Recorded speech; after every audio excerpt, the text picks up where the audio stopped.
다 함께 사도신경으로 신앙 고백하심으로 10월 19일 수요일 새벽 예배를 시작하겠습니다. 전능하사 천지를 만드신 하나님 아버지를 내가 믿사오며 그 외아들 우리 주 예수 그리스도를 믿사오니 이는 성령으로 잉태하사 동정녀 마리아에게 나시고 본디오 빌라도에게 고난을 받으사 십자가에 못 박혀 죽으시고 장사한 지 사흘 만에 죽은 자 가운데에서 다시 살아나시며 하늘에 오르사 전능하신 하나님 우편에 앉아 계시다가 저리로서 산자와 죽은 자를 심판하러 오시리라. 성령을 믿사오며 거룩한 공회와 성도가 서로 교통하는 것과 죄를 사하여 주시는 것과 몸이 다시 사는 것과 영원히 사는 것을 믿사옵나이다. 아멘. 하나님 아버지시여, 성령께서 내 중심을 오늘 지켜주시어 하나님 아버지 앞에서 살며 하나님의 영광을 바라보고 살아갈 수 있도록 나를 인도하여 주옵소서. 예수 그리스도의 이름으로 기도합니다. 아멘.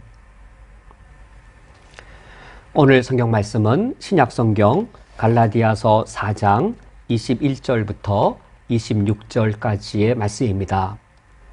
오늘 성경 말씀을 제가 봉독해 드리겠습니다. 내게 말하라. 율법 아래 있고자 하는 자들아, 율법을 듣지 못하였느냐?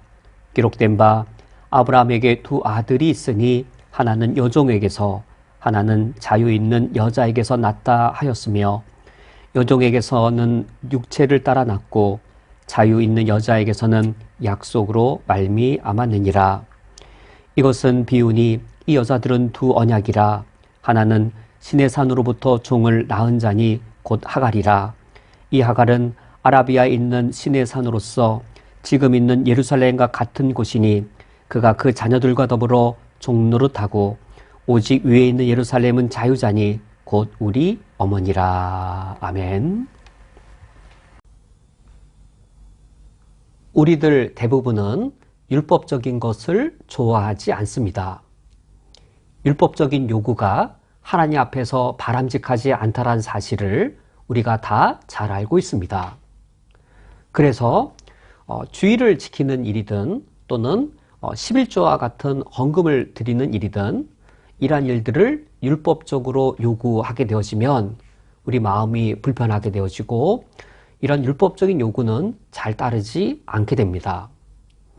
그런데 우리가 오늘 성경 말씀을 읽어보면 이런 우리 내면에 자기 모순된 태도 또는 자기 모순된 욕망이 가능하다는 사실을 우리가 알 수 있습니다.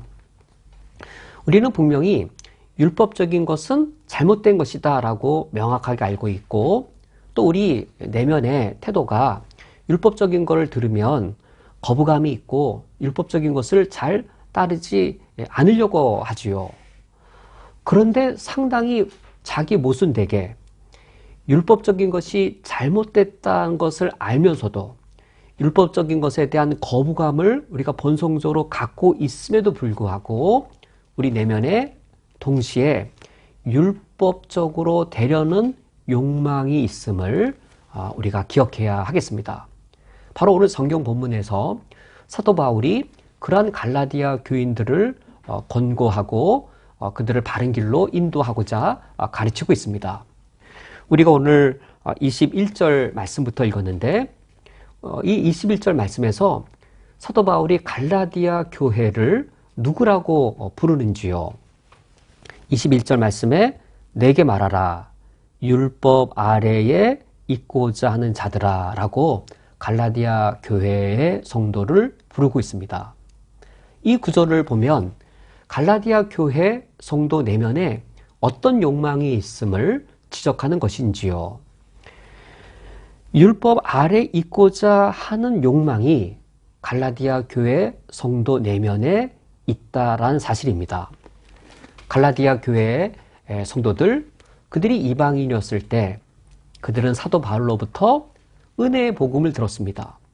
예수 그리스도의 십자가와 부활의 은혜의 복음을 그들이 들었고 은혜의 복음을 받아들이면서 그들이 참된 신앙생활을 시작할 수 있었습니다. 그들이 처음부터 율법주의에 빠지지 않았습니다. 그들이 처음부터 율법적이지 않았습니다. 그들은 율법적인 것이 아니라 은혜에서 시작이 되었고, 율법적인 것은 바람직하지 않다, 하나님 앞에서 바람직하지 않다란 태도로 그들이 신앙생활을 시작했습니다. 그런데 그들이 지금 어떤 상황에 놓여져 있는가? 율법적인 것이 잘못되었다는 것을 알고 있는 그들이 지금은 율법 아래 있으려는 욕망을 갖고 있습니다. 이런 갈라디아 교회의 모습을 볼 때 우리 자신들, 내 자신을 우리가 오늘 이 아침에 돌아보아야 되겠습니다. 난 율법적인 거 싫어해. 그 사실이 나는 율법적인 것 싫어해서 나는 이런 갈라디아 교인처럼 될 가능성이 나에겐 이런 위험이 별로 없어 라고 안심해도 되는가? 아닙니다. 그렇지 않습니다. 우리 인간은 죄인입니다. 우리 인간에게는 연약함이 너무나도 많습니다. 그래서 충분히 자기 모순을 쉽게 저지릅니다. 내게 이익이 되는 한, 나에게 편한 방식대로 모순된 방식을 취합니다. 율법적인 것이 나에게 손해가 될 때에는 율법적인 것을 거부합니다. 율법적인 요구가 나에게 더 무거운 짐이 될 때에는 율법적인 것을 거절한 태도를 취합니다. 그런데 율법적인 것이 나에게 이득이 되는 상황에서는 우리는 상당히 율법적이 되는 것이지요.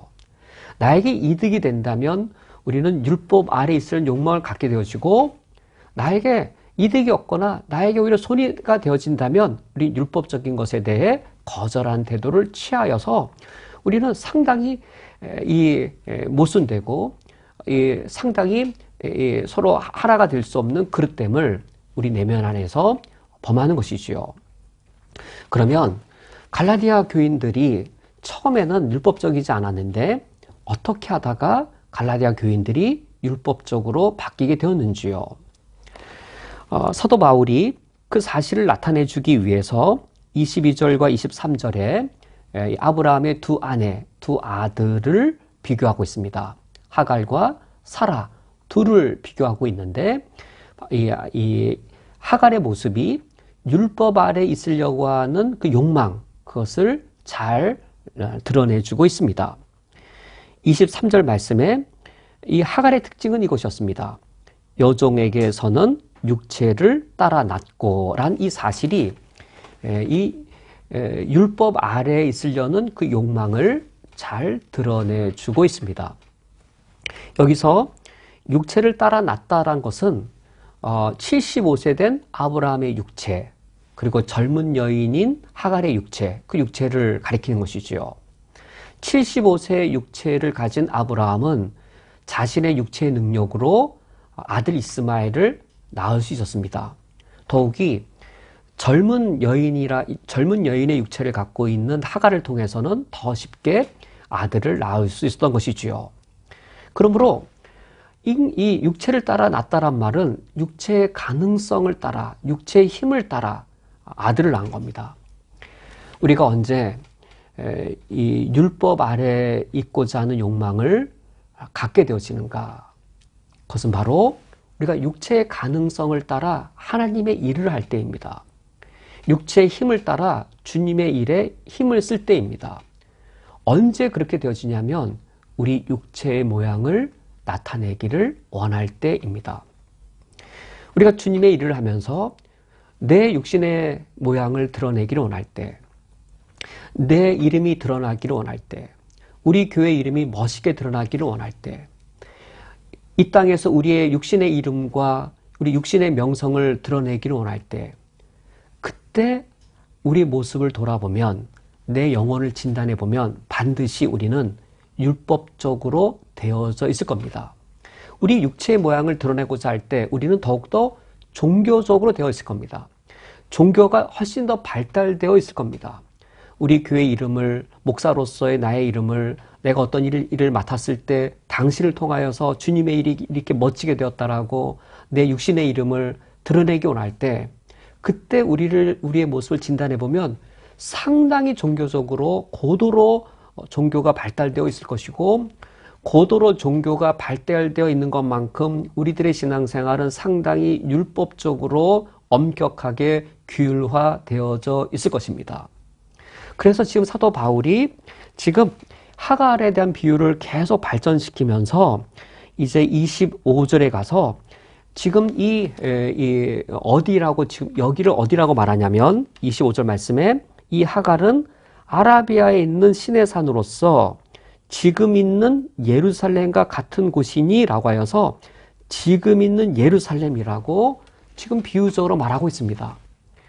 사도 바울이 갈라디아서를 쓸 때 지금 있는 예루살렘 어떤 곳인지요? 지금 그 당시의 예루살렘, 그 당시의 예루살렘은 유대교의 종교가 가장 발전되어져 있는 곳이었습니다. 이스라엘 땅 중에 유대교 종교가 가장 발달되어져 있어서 종교가 발달되어져 있는 것만큼 가장 율법적인 곳이었습니다. 유대교가 종교적으로 가장 발달되어져 있고 그리고 가장 엄격하게 율법적인 그곳에 이 예루살렘에 누구로 가득하고 누구로 빛이 나고 누구로 영광된 곳이었는지요. 예루살렘에 가면 대제사장들이 있었습니다. 예루살렘에 가면 서기관들이 가득하여서 율법 지식으로 넘치는 곳이었습니다.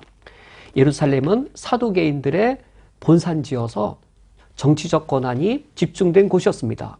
예루살렘은 가장 율법에 탁월했던 바리새인들이 근거지로 삼고 있는 그들의 중심지였습니다. 지금 있는 예루살렘. 우리가 언제 율법 아래 있을 욕망을 갖게 되는가? 쿠웨이트 한인연합교회가 지금 있는 예루살렘은 꿈꿀 때입니다. 바리새인들로 가득하고 사두개인들로 가득하고 대제사장이 있어서 종교적으로 가장 영광스러운 지금 있는 예루살렘, 여기를 바라볼 때에 우리 육신의 모양을 드러내고 우리 육신을 나타내고자 할 때에 그때 우리 모습을 돌아보면 종교화되어져 있고 율법화되어져 있어서 율법주의에 매어져 있는, 그리고 우리는 육체 아래, 율법 아래 있고자 하는 욕망에 매어 있는 우리 모습을 우리가 발견하게 될 겁니다. 그러나 26절 말씀을 보면 우리가 바라봐야 될 것은 지금 있는 예루살렘이 아니라 오직 위에 있는 예루살렘인 것이죠. 우리가 바라봐야 될 것은 지금 여기 있는 예루살렘을 추구하고 지금 여기 있는 예루살렘의 성장을 바라보는 것이 아니라 오직 위에 있는 예루살렘을 바라볼 때 우리가 하나님께 열심을 낼지라도 우리가 율법 아래 매이지 않고 율법적으로 하나님을 섬기는 일에 매이지 않을 것입니다. 오늘 말씀을 맺도록 하겠습니다. 우리 인간은 충분히 자기 모순된 존재가 될 수 있습니다. 율법적인 것이 그릇되다는 것을 알면서도 내 이름을, 내 육체의 모양을 드러내고자 할 때 오히려 우리 마음속에 율법 아래 있고자 하는 욕망이 나를 지배할 수 있습니다. 우리가 꿈꾸는 것은 지금 있는 예루살렘과 같은 곳이 아니라 오직 위에 있는 예루살렘, 하나님의 참된 영광입니다. 우리가 오늘 하루 하나님의 참된 영광을 추구하며 하나님 앞에 온전하고 바른 삶을 사시기를 주님의 이름으로 축원드립니다. 함께 기도하겠습니다. 하나님 아버지시여, 우리가 바라봐야 할 것은 지금 있는 예루살렘이 아니라 오직 위에 있는 하나님의 영원한 도성 예루살렘입니다.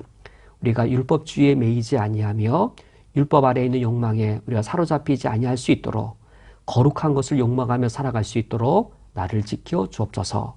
예수 그리스도의 이름으로 기도합니다. 아멘.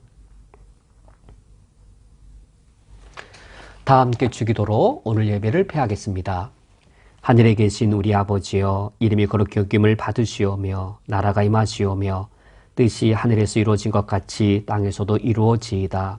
오늘 우리에게 일용할 양식을 주시옵고 우리가 우리에게 죄 지은 자를 사하여 준 것 같이 우리 죄를 사하여 주시옵고 우리를 시험에 들게 하지 마시옵고 다만 악에서 구하시옵소서. 나라와 권세와 영광이 아버지께 영원히 싸움나이다. 아멘.